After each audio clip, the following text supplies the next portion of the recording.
Welcome to the People Leaders Podcast, the audio resource for managers and business leaders creating high-performing teams. Join leadership and team development experts Jan and Michelle Turkelson each week as they explore both subjects from every angle. Through practical tips, valuable insights, and compelling interviews with leadership experts around the world, you'll learn how to bring out the best in your staff and how to give your best as a leader. All right, good morning, Jan. Hi, Shell. How are you? Excellent. Okay, so this morning we're going to talk about a lovely, elegant framework, as you call it, Jan. It can also be used in a number of ways, and it's the Awareness, Acceptance, Action Model or Framework. Yeah, and the reason why I thought it'd be good to have a conversation about this is that we've been running a number of resilience and personality workshops, and we've found that this is a really nice way of introducing this concept of creating change, because if people want to create change in their life, we usually recommend that you don't want to change, do a whole 180 shift. You usually want to change by about 5 to 10%. Anything more than that, and it actually creates stress on the psyche, the psychological aspect of your mind and body, also on the body, depending on what you want to do. And we just feel that having a bit of a framework allows you an opportunity to just track your change and see how you're going through it. So the first one is awareness. And you really can't change much unless you have some type of awareness or understanding around a situation, event, or person.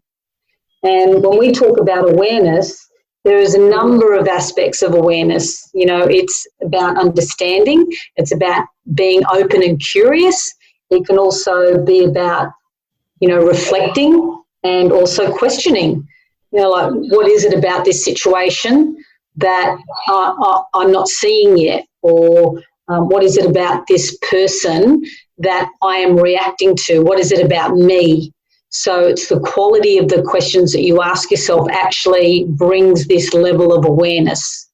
And awareness can come in a number of ways. So some people get awareness by actually asking others. So they're proactive about gathering information and getting an awareness around either the issue or the event or the situation. Some people use 360-degree feedback surveys as a form of gathering information and getting an awareness.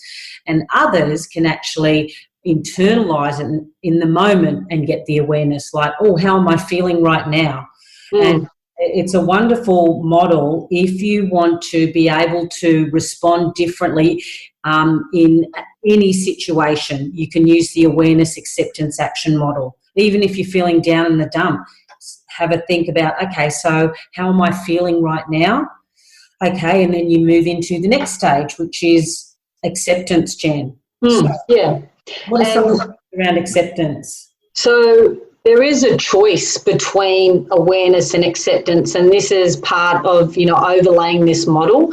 And awareness is the ability to accept where you are right now with what you've got, with who's in front of you, with the resources around you. Now, it doesn't mean that you can't implement any change in that, but you actually accept who you are in that moment. So if you have lost your cool, if you are a bit frustrated, you have an awareness of that and you accept that. You don't resist what is actually happening right now.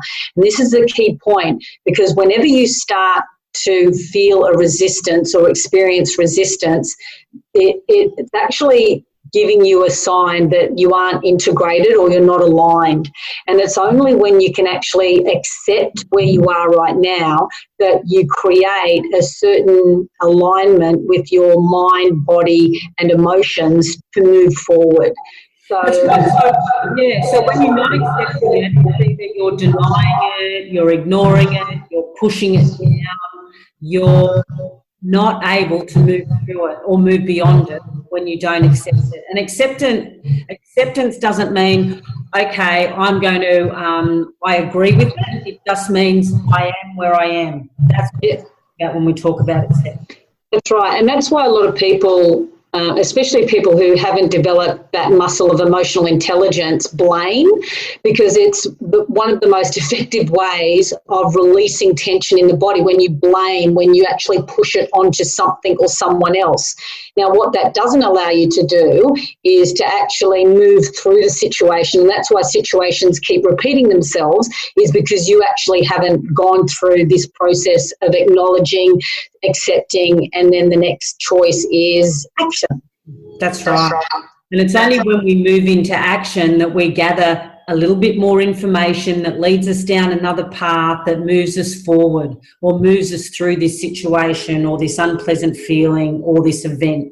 Yeah, and you know, like Einstein's quote, nothing happens until something moves. We just don't want to jump into action in a state of resistance or misalignment, because that's when we actually are pushing things uphill and it feels too difficult. And things that may be challenging.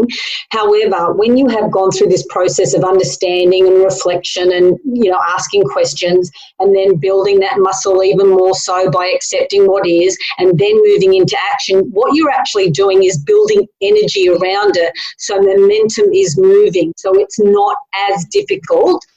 It could be challenging, but it actually allows the mind, the body, and the emotions to come together to actually move down the path of least resistance, you know, and know what the next most logical step is. And so it's a wonderful checklist for you, really, but it's so easy. Before you jump into action, it can be, okay, what awareness do I have around this and how am I feeling about moving into action? Is it a good feeling, or is it, you know, am I feeling like I have to do it?